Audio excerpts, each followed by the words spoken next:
The abyss is surrounded by an invisible force field that can bring sunlight and essential nutrients even to the deepest part of the abyss. However, this force field is also one that is responsible for the curse of the abyss. Because whenever people try to ascend the abyss, this force field will envelop their body like a thin sheet of fabric and cause the curse of the abyss to manifest on their body, resulting in different harmful effects and sometimes even death.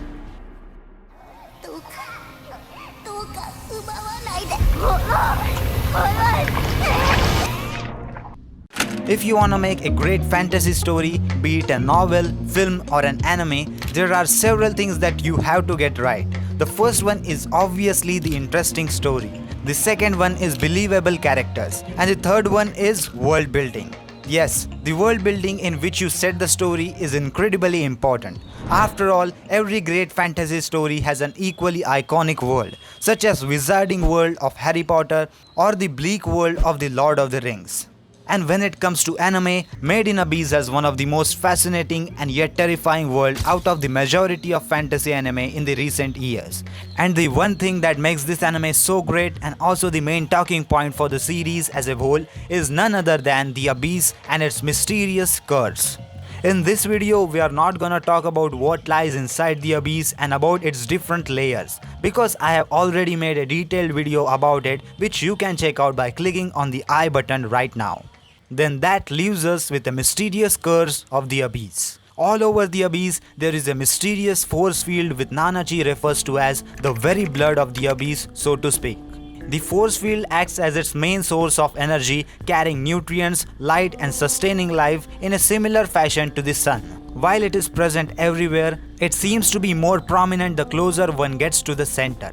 More savage and dangerous creatures are often found in areas where the force field is most prevalent, and the branches of the vegetation always points toward the center of the whole, which is the main source of energy for undergoing photosynthesis. Delvers use this fact to guide themselves when they are lost. Diving into the abyss in Made in Abyss is no easy task. It is not a comfortable option for anyone looking to get away from the city and relax.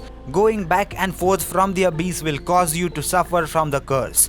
The strain of the ascent is another name for the Made in Abyss curse. It is not to be confused with the rare phenomena known as birthday disease, which has recently become prevalent among some residents of the city of the Greater Pit. If you are not familiar with the birthday disease, it's a terrifying myth in which people die on their birthdays for unknown reason. Some believe that the birthday disease is still a component of the curse in Made in Abyss. In any case, the curse is a serious issue in Made in Abyss. And when it comes to cave raiders who bravely risk their lives to reveal the secrets of the abyss, it is more than just a serious topic of conversation. There are several levels of the curse in Made in Abyss, which corresponds to the 7 strata of the abyss. Obviously, the deeper one travels, the more deadly the curse implications are to the cave raiders. The curse of the first layer causes slight dizziness and nausea, which youthful cave raiders can handle. It is not particularly dangerous because the first layer is still at the edge of the abyss and completely shallow. But the curse of the second layer tier produces severe nausea, migraines and limb numbness. Still, it's also bearable because rescuers can still descend and ascend to assist fellow cave raiders. Meanwhile, vertigo as well as visual and auditory hallucinations are part of the third layer's curse. Rescuers are unable to advance to the third layer since the curse becomes life-threatening, not to mention the environmental threats. The fourth stratum has one of the curse's most lethal strengths. Rico is one of the people who has suffered as a result of the rise. It involves full body aches and pains, as well as bleeding from every orifice in the human body. Rico lost all of her senses, became confused and even scared her body in the 5th layer of the abyss. But Rico succeeds in averting the curse with absolute concentration thanks to Prushka's assistance and Menia's scent. After 5th layer, the 6th layer's name is the Capital of the Unreturned. This layer goes to around 15,500 meters from the surface with the devastating curse of a total loss of humanity or certain death. So as per theory, if you go to the 6th layer, there is zero chance of you returning to the surface. But is it still possible to safely ascend the abyss? The short answer is yes, it is possible to do so.